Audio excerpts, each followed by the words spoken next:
know you're shy on bus drivers. I can interrupt and give, anybody else want pie that I did not deliver? You guys want pie? No? Instead of adding so many offer bus drivers more money so that they can hire us the spots so that we can drive the buses we already have? If we could get the money, right now we have a $4 million gap between what the state gives us for classified and what we actually pay. Sure. So it's $4 million already that is being paid for by the supplemental levy. When you mentioned the socio-economic balance, looking at this in a short-term lens, I guess, and a long-term lens, what is the, in your thought, what's the benefit advantage to that? What would be the accomplishment goal? Well, personally, I think that kids who sometimes struggle with learning benefit from being with kids who don't. They see how other kids think about learning, and those strategies might work better for them than what the teacher presents to them. You have a lot of mentoring opportunities. It makes it hard when you have a school that has a high poverty level, because that school then just doesn't have as much access to. I guess I was just trying to understand how the area demographic would impact that. Of moving kids from this zip code, I guess, to this zip code because they're somehow, maybe they got more families, got more money, whatever. How's that gonna benefit the lower income neighborhood? Schools have a culture, and some of the culture is driven by family and the kids and things like that. And so if you have the culture of all the kids are coming from tougher environments, it's a tougher culture to deal with in that school. So when I was working for Coeur d'Alene schools, and we had Lower Elementary, which is grabbing from the areas of Coeur d'Alene, kids are more free and reduced and stuff like that. And we had a lot of choice in that district where parents could choose to maybe go to another elementary school if they could drive their kids there. And what was happening is some of the parents who were living in Midtown who had means were driving up to like Dalton Gardens Elementary and choosing to do that. And so what ended up happening is you had sort of the school with all the parents of means and really that support, a huge PTO, this great culture, and poor Boer Elementary didn't have that. When you have that mix, and I'm not saying we should gerrymander it, but there is benefit of having some of those active parents who are in a PTO and they're supporting that school. It just helps the whole culture of the school. Well, I guess the culture and the academia part of it is where I'm trying to draw the connection there. I'm not so sure that kids with more means they're going to be more astute, to be honest. Oh, no, you're right. But There is a huge difference though. I grew up in an extremely poor town and we were all very, very the number poor. one, this is data, I don't make it up. Yeah. The number one determining factor of whether a kid is doing well in school is their income. That's a fact, and there's a lot of myriad in there, but that's the absolute fact.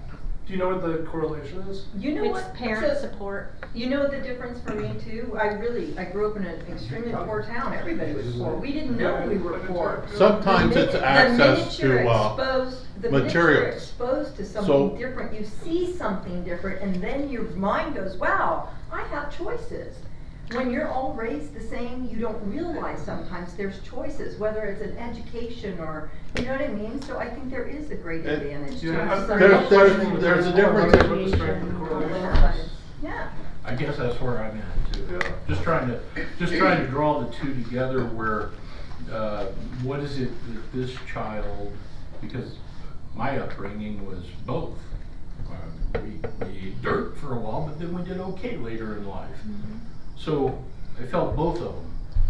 Sometimes it's an access to material. So if you're from an upper end family, you may have more computers, you may have encyclopedias, things that kids have access to, where if you're lower end, you may not have that. You may be counting on, Well, like parents reading aloud to you, so you come to school as a kindergartner with a much higher vocabulary Yeah. than Yeah. somebody whose families are struggling and they're working between, you know, 2 adults are working 4 jobs or 3 jobs and there's not time. Or they don't know how to read, they're not reading. So we're just essentially, just to really dumb it down, we're saying maybe it'll rub off. Well, there is actually research behind it that the, like Lisa was saying, those children modeling and being peer models and peer, they're just looking up to them and they learn from them. There's another piece to it. When children are being raised in poverty, there's often a lot of trauma, and the trauma really comes to school. And so there's a saying that says that children who are loved at home come to school to learn. And children who are not loved at the home come to school to be loved. And that's kind of that trauma thing. And what happens is it's really hard to get sometimes to the learning when that kid is afraid of all sorts of things and struggling and anxious and. Well, I'm glad you got into the weeds in it, because I was just, like he said, trying to put it together with, they're all in the same environment in the classroom, it's kind of level ground, I would thought, because that's outside of available computers that might be at home, or, this kid's got the latest PlayStation and this kid doesn't. So he does worse because he spends more time on work. Right. That's my point. But there is research that shows that kids who come from homes with parents who are educated will come to school with 5 million more words in their vocabulary than kids who come from homes where parents don't have that level of education. And it's not because those parents don't want to do right by their kids, but to Anna's point, they're working 3 to 4 Survival. low-paying jobs just to keep a roof over their head and food on the table. They don't have time to read. They don't have time to take their kids places. Even when they're in the grocery store, I actually watched a family, the mom's hair's on fire and she's obviously trying to hurry up and get home, and the little 2 or 3 year olds asking mom about a piece of fruit that she saw, and like she said, "What is that?" And mom said, I'll just say it's an orange. I can't remember what the fruit was at the time. And then they just kept going. And in a home with educated parents, though, you see a different kind of interaction with kids where they say that's an orange. It's round. It's the color orange. It's got rough peel or whatever. There's more conversation, building the vocabulary, and so when kids are together and talking to each other, they naturally, those kids who haven't been exposed to all that vocabulary, naturally pick that up, and it helps them expand their vocabulary. So that's just one piece of research that is out there for us with our younger kids as far as how they benefit from others. The other part that sometimes is hard for teachers is when you're trying to teach a lesson and you've got kids who've never left Rathdrum. And they haven't even been to Spokane. Or to a lake. They live in Lakeland and they've never even been to a lake. Right. Not kidding. And that's and so they just don't have where other kids have been to the ocean, or they've been places because their families are able to take a vacation. So it's just different experiences, but they learn from their peers because they can see it through their eyes when they're describing these things, more so than when an adult is talking at them. So there is that part of it too. Forbes did an article just a week ago on remote working and talking about people and we're not even talking about children, we're talking about young adults who've never worked in a work environment and because they came into the workforce remotely, right? And the lack of learning they're going to do because they aren't in an environment where they're sharing, that it's going to, really hinder their careers for the rest of their lives because of this type of a situation. Yeah. And that's adults too. So it's just showing that when you have you have a group of people, you learn from other people around you and you don't even realize it. And you lose out a lot when you are all the same because you all are looking through the same eyes. So I think it's huge to have it. Well, they start talking to each other about what do you want to be when you grow up. Yep. And other people, and my parents never asked us because it didn't matter. You were just going to grow up and hopefully be able to feed yourself, right? Right. Yeah. So when I started meeting friends at that you know, they had dreams. I'm like, what the heck is that? You know, so it's huge. Mhm. It's huge. It's great for kids. You know, I was gonna For say, people. For you know, I taught at John Brown for a lot of years, and I've taught at other schools as well. Lakeland has caring teachers. So these kids that come out of Garwood, maybe in classes at a little higher social economic thing, they're gonna squeeze right into Rathdrum. They're gonna have a caring teacher. Yeah, they may see a little more disruption here and there with some of the students Anna talked about, but I think these Brookshire. Brookshire parents, they are not going to miss a beat. They're No. you know, John Brown sometimes gets a little bit of a bad rap because of the social economic and test scores and things. But those people are going to come in there. They're going to have caring teachers, and I know that will be advocated for by the district. And so I don't see, you know, there may be some 3rd or 4th graders that want to stay at Garwood for the next year, but it's not like we're sending these kids to a bad school. No, I mean, I knew you didn't think Yeah, that, no, but I that's just, not at all the direction. Yeah. I was actually, and thank you for explaining it. I was just trying to get to what the meaning, What's the what the rationale? goal, Yeah, what right. was the end game, so to speak, on that. And I guess I wasn't fully aware of the demographics either. So that helps me understand a whole lot better. I appreciate that. As a husband of a teacher who, there are certain behaviors that can happen as well within classrooms, and sometimes a majority of those times, those significant behaviors come from a different social economic background. And if we were to take all of those behaviors, or we would focus all those into one place, you wouldn't have any teachers that would want to teach there anymore. You know what I mean? Yeah. So to balance those things out, not just for the students, but also for the teachers, is a significant,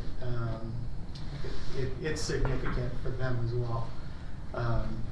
Just being able to have, you know, 2 or 3 behaviors in a classroom as opposed to a classroom full of behaviors. And, you know, she loves them all the same, but it's just wearing on a teacher. So this has been a good balanced year, for whatever reason. I don't know why, but I just think that if having that Brookshire, you know, development in there might really help. And I don't even know from a behavior perspective, I don't know where John Brown is. Aside from what you've said, the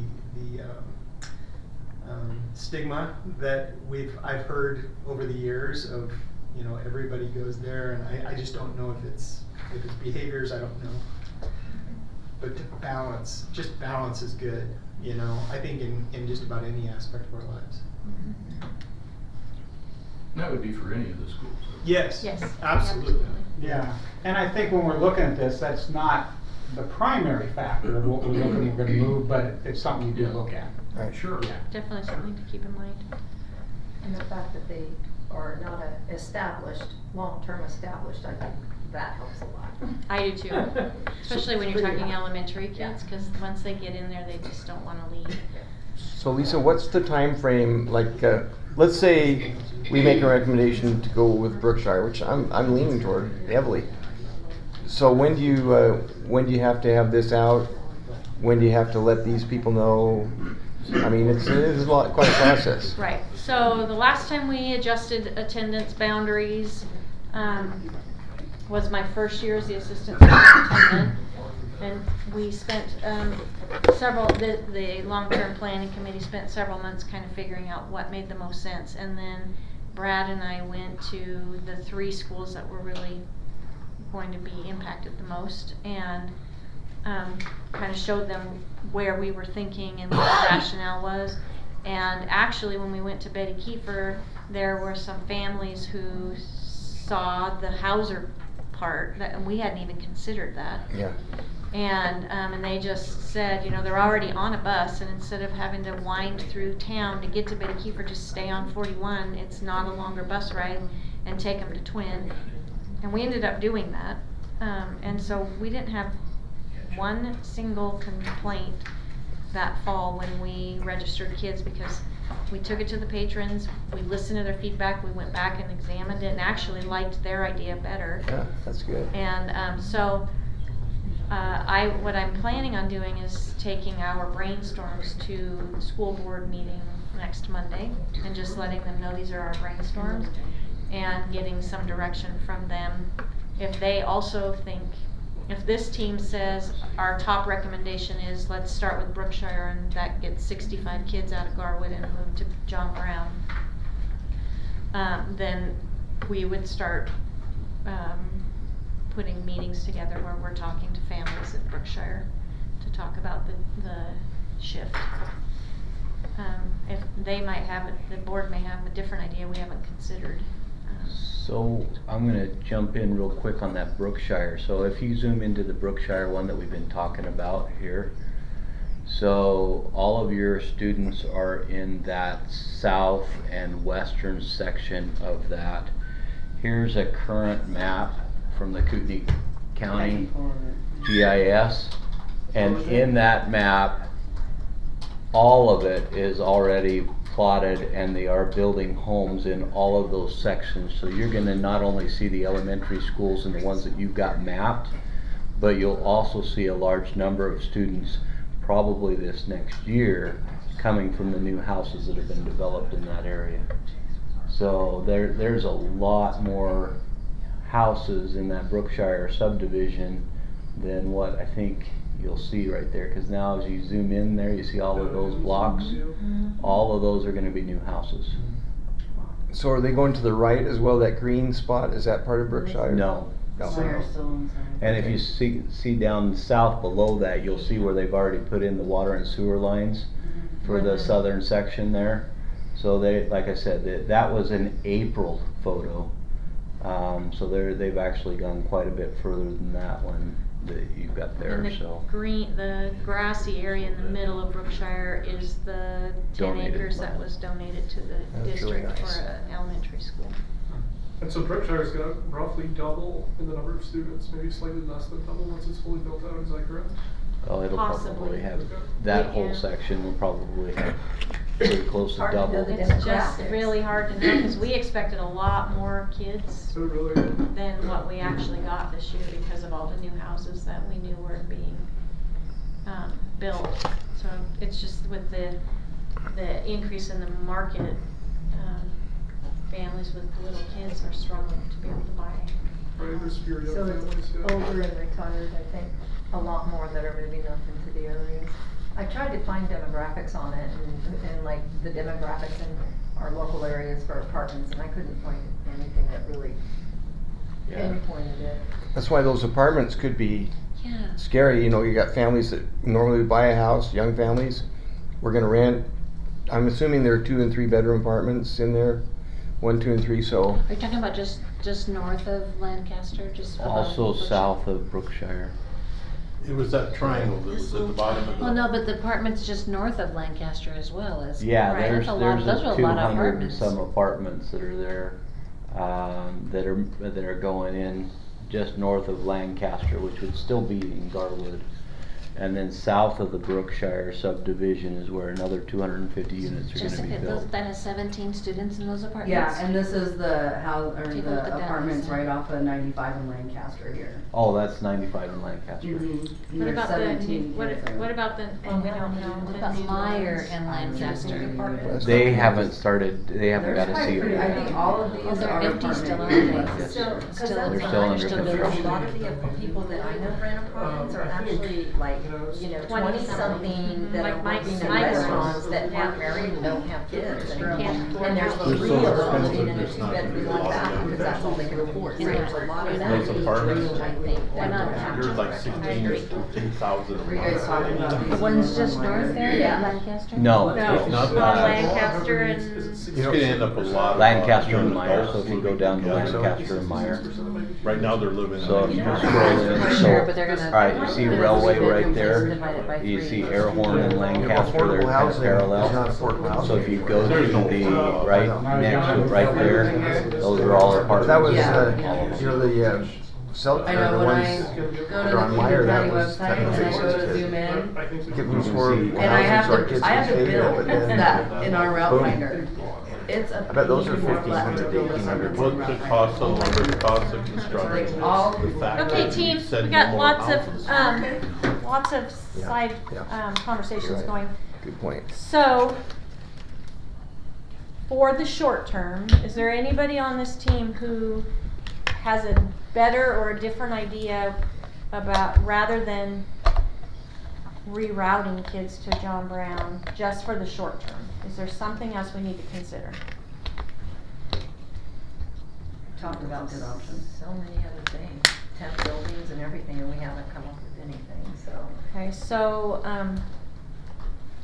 is there anybody on this team who thinks we should look somewhere other than the Brookshire area to bus to John Brown for next year? Only because that's transportation, and we'll deal with transportation. I'm just curious, Easy tough to do. is there, We'll take care of it. is there a nature logic, just looking at that photo right there, of bringing John Brown over to Atlas or something like encumbering? Down 53. Yep, and then up along, whatever, 41. See, that's what I thought too, the north side of Highway 53 to Ramsey. And that would be 3 trailer parks on the north side there, Trails and Panhandle and Prairie Schooner. But you'd also get Atlas with Flatwoods Loop and Storm King, and those are kind of higher income areas. And then this new spot behind the Lions Club, and I did that, there's 136 total kids there, and 72 of them are middle schoolers. So that's just 64. Widen it around to the east, basically, so that you're not skipping an area, but you're just. How many kids did you say that was for elementary? She said 64. 64. And is that area have a lot of land that can still be developed, or is it 5-acre park? What? As far as I know, there's not a whole lot of new building going on in that area except for right behind the Lions Club. Yeah, I'm curious, you've got a dot on the Lions Club Yep, we have kids that live back in there. in the RV area. We have lots Okay, of kids that so live that in can be area. one of our brainstorms, Rebecca, is that area. I'm just curious, making it wider. And these kids currently go to Garwood. Yes, So total in that whole big area is 64 kids, elementary. yes. And here's that subdivision behind the Lions Club right now. Those are all That's the getting lots ready that are to getting build out. built. They've got housing projects in there already. And that's similar to the neighborhood in Christine Street behind the high school. Right, Leanne and that. Same contractor, I think. Yeah, it's Viking Homes. Construction, Viking Homes. Is that where Larry Clark used to live? Right No, there? 'cause it's Yeah, behind Lions Club. it is. He's, Larry Clark's old house is in the middle of that. Okay. It's Right. the biggest lot. There's a lot of there. kids, those Viking homes attract a lot of starter families. Yeah. Okay. Okay, so we have 2 possibilities that we can take to the board, talk to you about, and you're gonna be at the board meeting? Mhm. Okay, and she'll be able to pull up the map and show them kind of what we're talking about. That land to the east would make a lot of sense to me, because if you do build a elementary in Brookshire and those kids go there, that natural, that you would grab more of those people that are out to the east to bring to John Brown, then, and that seems like it makes a lot of sense. Okay. We'll take both of those. Any other ideas? Jessica, do you looked at any others? Well, Bradbury said Hauser, and I did that one while we were talking. There's 180 total kids, and 83 of them are elementary. If you went from the state line up to where we pick up for Mhm. Twin. Yep, so like everything that's past here. And There's what's 60 the number we were elementary. actually trying to? We're trying to get to 450, and she's at about 270 right now, so we're looking at 180.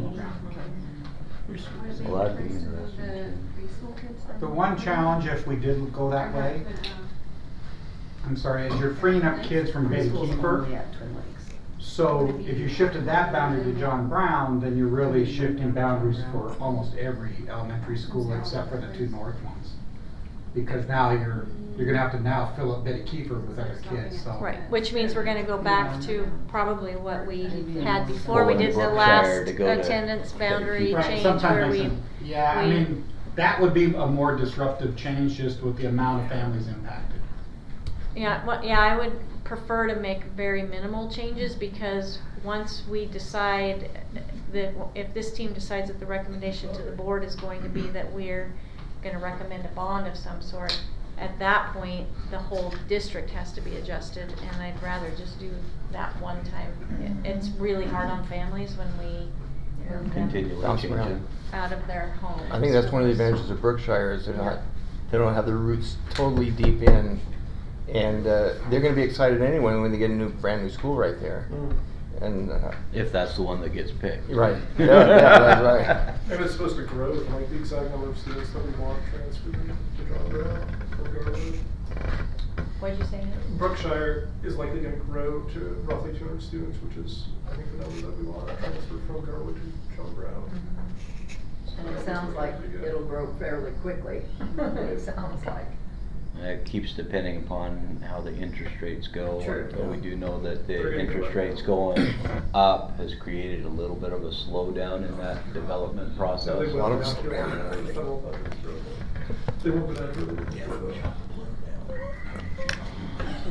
Yeah, I found something on Kootenai County's website. I was trying to find population growth or whatever in last I think year. we pause in 2 months. 21, Stays flat for another- it was 1.85, and 22 is 1.83. So it dropped just a hair, and I'm sure it had something to do with the interest rate. So, I mean, Now you get a new water bottle. Yeah, so it's gonna stay the same, basically. Okay. Any other thoughts before we leave the idea of the rezoning? In your mind, is this, to me, it's a Band-Aid? It is a right? Band-Aid. So like a year Band-Aid, and then we could be Well, looking at it again, maybe We're- 2 years. Right, and I'm just one member of this team, but I think where we're headed is, this is the recommendation to get us through next year, recognizing that even if we do this, we could have some schools with a lot of kids. But it's gonna take us time, if we're gonna run a bond, it's gonna take us time. One of the things that Bob Jones and I talked about was,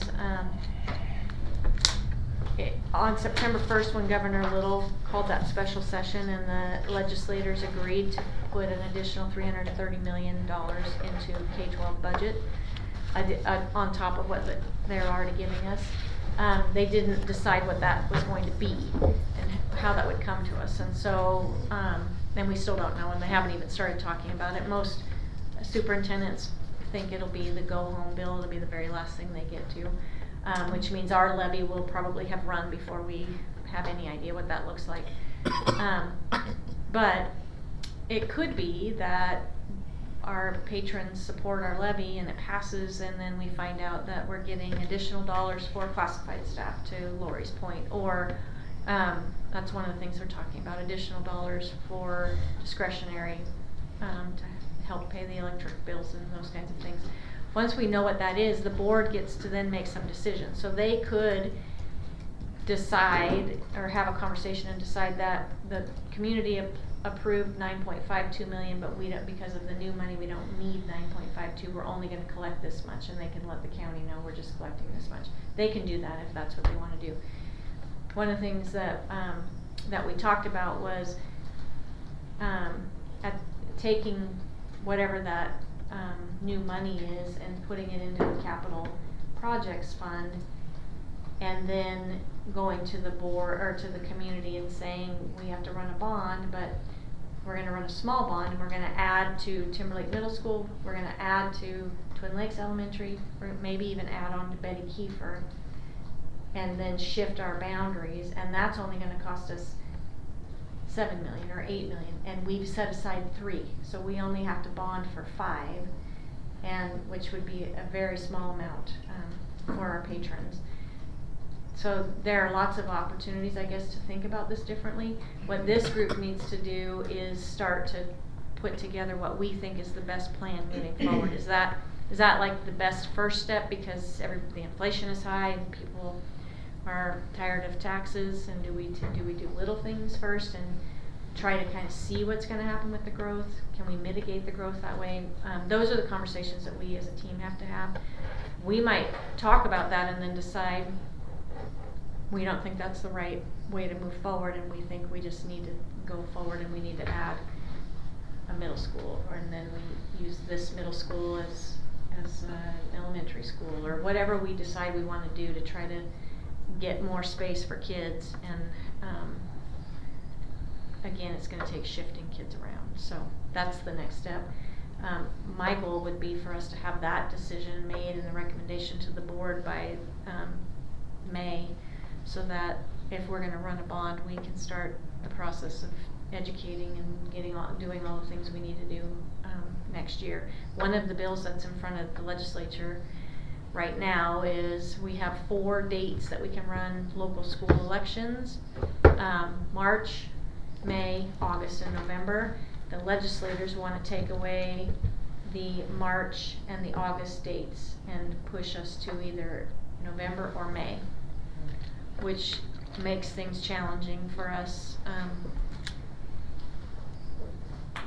It just does. So Means you gotta provide more education and information and making sure that everybody knows, because you have those higher turnouts in those times. Right. With Well, a I higher think- threshold to come against. Right. I think Aren't this they is also a trying to huge, get rid of absentee balloting and voting? That part I hadn't heard. There's a bill that came out, I think in the Made. newspaper today, that says that they're trying to reduce absentee voting. Because we have such a high turnout, let's just There's a eliminate it. legislator pushing that too. Right. I still think we need to reach out to Hayden and find out what their time frame is on like the canyons. Hayden Canyon. Yeah, cause that's the biggest influx of students. Yeah, that's ours. And that's all known for 1,500 homes, so Right. we need to know what Hayden is planning. Right, so maybe it's an elementary school, like, we might need to use our capital projects money to go buy property on the east side of the district, so we can build a school over there, so that Coeur d'Alene stops encroaching on our property, because they keep trying to But take our. that one development is much larger than anything that we're thinking about doing here in town. I mean, Right. it's dwarfs us. Right. Where's that at? Right there. This one? Right, Catherine. Just in, on the blue section. Right here. Yep.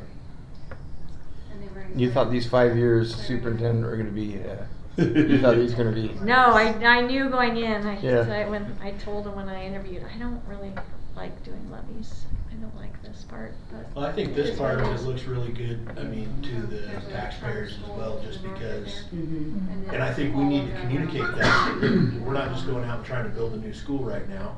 We're doing everything we can. We need to rezone because we're busting at the seams, and we see that we can balance it a little bit. And I think that will build some This is a transparency and some short-term- trust, short-term letting them know fix. that we're doing everything we can to make it work so we don't have to go to them. But We are trading. with that said, it's coming, because what are we gonna do? We're all gonna be busting at the seams, the next few 2 years. Yeah. Yeah, Jessica, that land that you were highlighting, Right here? that's the land that we swapped with Coeur We're d'Alene. getting it from Coeur d'Alene, yeah. Correct. Well, And then good we're or giving poor these. them, right here, Giovanni. We swapped land over by Atlas, that was right at Atlas Elementary, that was in our.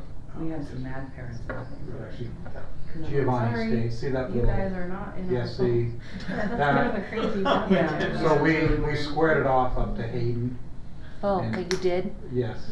Yeah, so Okay. all this will go. Because we were losing kids anyway, they're basically right across the street from. From a school. Yeah. Atlas. Borderline Atlas Atlas Elementary, There's an right apartment here. building There's Atlas, complex. and if you go over that- Doing that, What If else? you go on B, Atlas. just south of the blue, Mhm. that parcel right there, they're gonna build another elementary school there, or middle school. Where at? Right there. Right here? No, farther to the west a little bit, keep going. Yeah, it's right around Oh, there, or maybe just a little south. Coeur d'Alene owns a big chunk of land. You could highlight it and show it, but if you highlighted a parcel, it'd show who the owner is. So So a Coeur d'Alene school is gonna go there at some point. Yeah, we've gotta put a school on the eastern side of our district or we're gonna keep losing. So the ground. apartments that are on Hayden and Hutter, sort of right there, those new ones coming in, Yeah. that they were in Lakeland, they're now in Coeur d'Alene. So we made Oh, Hayden so- the boundary line. And that was another one that we didn't get very many kids at. We finally had to make a bus stop there. I think we pick up one high schooler there and that's it. Right, so if you go down south, we're right there, right around there, that's where Coeur d'Alene owns the land. Yeah, this is Coeur d'Alene's Right. parcel, so. Well, I guess the upside of all the people moving in is they have money because they're able to afford here, so hopefully they'll be able to say yes to their bonds so they can pay for their growth. I guess that's the good news. The sad news is the people that have been here forever are the ones that are struggling. Right, That's the sad part. it is hard. But I know a lot Yeah, of them that's are moving out because they can't afford to stay. Well, the good news is we have 2 more payments on our bond and then Yeah. the bonds will be off. So if we're gonna run a bond, this is probably the time to start thinking about doing that. That's the Twin Lakes bond? Twin Lakes And- Elementary? And Timber Lake Middle School? It might have to close out. Yeah, thank you, Jessica. Is it fair to say that a large part of this forecast is based on the growth continuing at the rate that you've seen over the last year? No, Is that because I think economically what we're looking at now is a whole different environment than what we saw 6 months ago.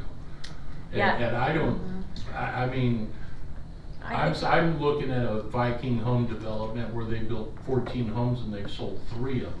Right. And It's that's in the last 90 days, so, I mean, that's good that the growth is slowing down and not good the reason why, but, maybe, you know, in the forecast, that's to be taken into consideration that, you know, hopefully we don't have. They will slow down because it's becoming harder and harder to qualify. Yes. So if they're building a house thinking that Joe Blow is going to buy it, they get the house built and they found out now he doesn't qualify because the interest rate's gone up. Exactly. They are not gonna go out on that limb, so it is gonna slow down. Yeah. But the initial problem here is, these are things that we're talking about they're actually happening.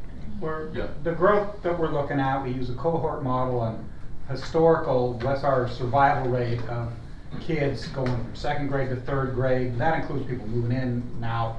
So we look at those models. We also look at just a percentage growth model of the average.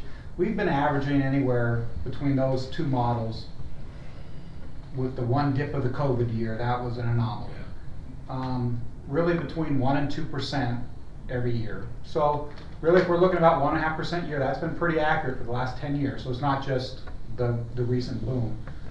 So, you know, we have 4,000 kids, so 1.5%, about 60, 70 kids every year. Almost 5,000. Yeah. And that's sort of what's happened, is that we've sort of been on a slowing, you know, there's little dips in here, but the trend line's been about 60, 70 kids, maybe 80 every year. And you go, and you could absorb them in the system, because there's a lot of schools, but, you know, eventually, you know, 3 years, you got 250 kids, that's half of an elementary school. Now, of course, they are spread out, but you do get those pockets, so. And that's what we're feeling, sort of the pressure now, is that slow growth, we're just sort of starting to hit our ceiling.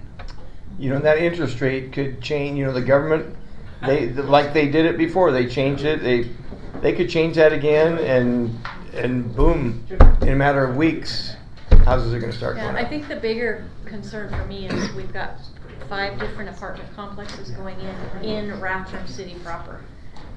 That could potentially bring kids. It's just, you just don't know. We don't, because like Jeanette said, it could be 20-year-olds who are living there, no kids, we just don't know. Just out of curiosity, I know that at the donut meeting, you talked a little bit about the $500 per house start, which probably fee, am I saying it right? Donation. Donation. I like that. So that goes into an earmarked capital improvement fund from the district. Yep. So how would that apply, and that's per residence essentially? That How would that apply in That was an a apartment? voluntary agreement from the developer. Yes. How would that apply if that voluntary agreement took place with apartments? Well, first of all, it'd have to be a voluntary agreement, that's the big thing, and none of the apartments are doing that. So that there's, Yeah. it's a goose egg. Gotcha. What's the total number See, of we favor units that impact fees roughly- for is school that districts, but 150? right now the state has not given them the authority to collect. And every time you bring it up, they change the subject. See, that would be the perfect thing, impact fees, you get so Impact much fees a house. would be and awesome. it's Not a problem from there. I don't know if we'd still even with impact fees, Brian, would we generate enough wouldn't money generate to enough. build a school? No, I mean, it would have to be significant. You look at some of the impact fees, if you look over Western Washington, I mean, it's $8,000-9,000 a household. Oh, In wow. like Clark County, yeah. I mean, the laws in Washington are driving sort of how, there's a formula, it's involved with the cities on how that works. So the counties in Washington can do it, like Spokane County doesn't.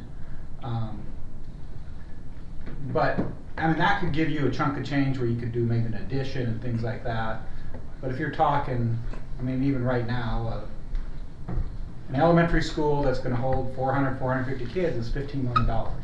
That's today's prices, and you'd be good to get that right now, the way prices are going, honestly. Just a couple of years ago, Coeur d'Alene's was 12 and a half, that elementary school right there on Prairie.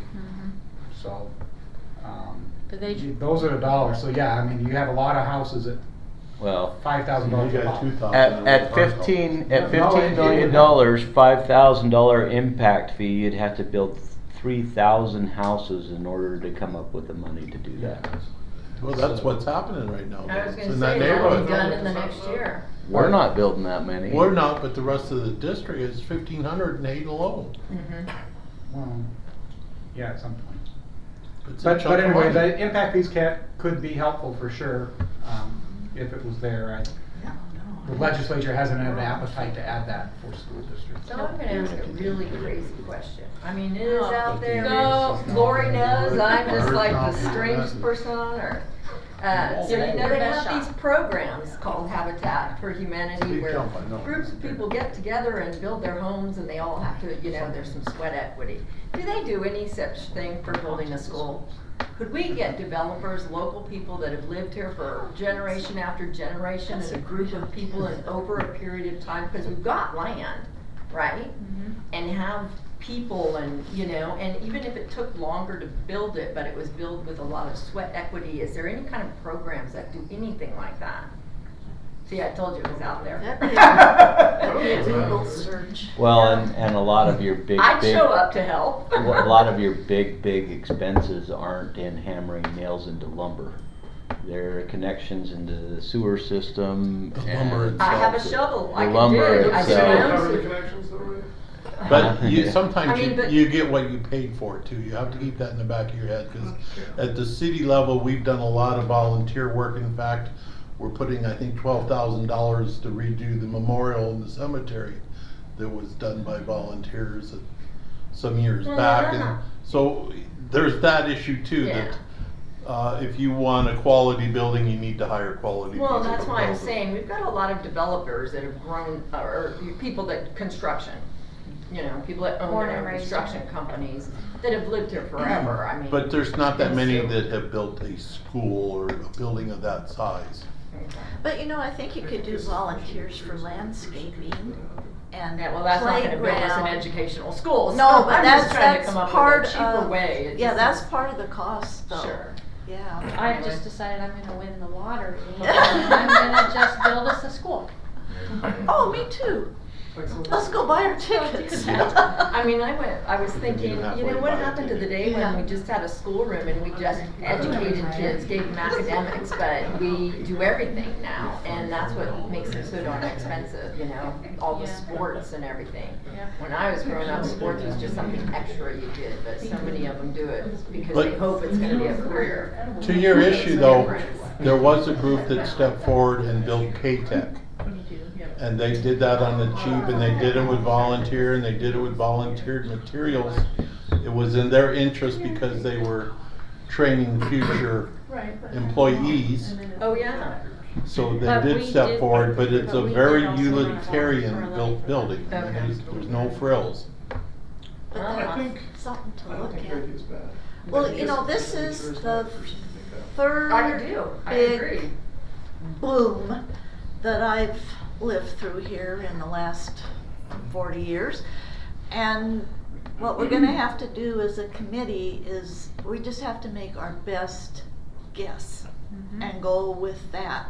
Because we cannot predict who's gonna move where and what, so we just make our best guess and look at all the different ways to put things together, and there's not gonna be a clear-cut answer. And then we just present that to the board, and it's their responsibility. Right, they get to decide what they do with that recommendation. Yes, it's an educated decision. It is, We we ran the bond and built Twin Lakes Elementary and opened it in 2008, Jason, and then we hit the recession and people moved out of the community, and for a while Twin Lakes had very few kids. We were busing kids from all over the district trying to put kids in that building. So even when you make your best guess, you can't. It was You great also for 4 can't years, forecast huh? what's coming economically. So, But it looks to me like we have a Band-Aid suggestion or two. Yep. And so then, by May, we want our educated best guess. Okay. To the board, for the board to. So what other information do we need to make that? Our best guess? Yeah, I mean, that looks to me like you've provided who is where. We've got information about apartment buildings coming. We definitely know where the developments are going in, like Hayden Canyon to Leon's Point. Did we look at population as far as the 5th grader or 6th graders going out and our best guess of? We have all of that data, so I can share that with you. It was interesting on the sheet from last time to see how many 8th graders were jumping into the high school and how many 12th graders are coming out. There's way more 8th graders than there are seniors. Each one of those dots represents an individual, not just a. We don't Or know. a family. No, but you understand what I'm saying. Like each one of those dots represents a human life, human being. At least one. At least one student, a person, somebody who they may have moved there for a specific reason. And I know that we can't take everything into consideration. We have to kind of make more of a general decision, but is there any value in having looking closer at some of those areas and talking to some of the teachers that have those students in their classes and seeing if there's maybe to what you were saying, is there a correlation between the social economic type stuff? Is there a reason why these kids are in this area looking for this school in particular? Or do we want even to go that fine of a? Yeah, I think. You know what I'm saying? No, I hear what you're Jerry, are you saying. saying because you bought in Berkshire because you want to go to Garwood? Yeah. Yeah, and I'm wondering. And that's definitely a thing. I mean, we had. Maybe talking to the teachers, not necessarily the. Well, at some point we're going to have to talk to the parents. You're going to have to talk to parents. And the parents will I'm say, saying, like, we step bought back. this house because we want to go to this Right, school. and sometimes we have to make decisions that are best for the entire district. I may be losing my assistant because she has to work for somebody else, but it's better for the entire organization. I get that. I'm just wondering, do we go there? If we don't, I'm fine with that. I just want to throw it out there. Yeah, I think we go into it with the assumption that that's the case, because for the most part, that's truly how people choose where they're living. It's on all the realtor sites too. Oh yeah. They put that in the house description. But it's sometimes wrong on the realtor side. Yes. It's often wrong. There's a lot of promises realtors give that aren't true. The RV parking? Yeah. Okay, so the next time we meet, which will be March 6th. My birthday. Oh, you were so special. The week before the election. Can't wait till the levy's done. We will start rolling up our sleeves and really looking at what is the long-term plan. We only have 2 elementary schools we can actually add on to, and those are Twin and Betty Kiefer. We can't add on to any of the other 4. We can't add on to to Lakeland Middle School that we could add on to Timberlake Middle School. So those are just, we'll bring all of that information and kind of ferret it out. What day did you say? March 6th. I'll send the invite out tonight. Thank you, Rebecca. If you did not get any pie that Jared brought, please come get some, because the next time he's bringing cake or something. So No, it was something else that he said, but it rhymes with cake. Thank you, Jared, the pie was really good. appropriate. Thank you very much for the pie and for the food dinner, as always. And I'm on video. And if anybody wants to take a sandwich home for lunch Please tomorrow do. or something, please take one. Okay, first time all year we are done early. Good job. I still think we ought to get people together, build a school, and show what northern Idaho is about. I'm sorry. I think it could be done. Sorry. I Just think need to it be could. There's patches that are going on. You know what, I think there's a lot of pride in people up there, and I just think that it would be an amazing thing to stand up in the United States and see. Weather dies. It's really awesome. Like there's Because you can't remember that. And you It's ready to fall down. This middle school? I don't know, it's been added on to a couple of times. So Are you gonna start your own business? I don't know why you think I haven't seen I how they want. Yeah. Lisa, I will. Why can't the middle school be out now? Because it's Okay, Have an early day So shift they've and a already late taught them night about, shift. yeah, thinking years that, ago, we've talked You about. know, always, That's already when we got our put more between the They've talked existing. about year-round. Always, year-round probably. split shift. And the HVAC system, that's absolutely. Probably not popular with teachers over there. Well, or parents, but if you have kids in a Yeah, different is that what I do? I'm gonna look and see if I can find, I know an old quote from like 1903.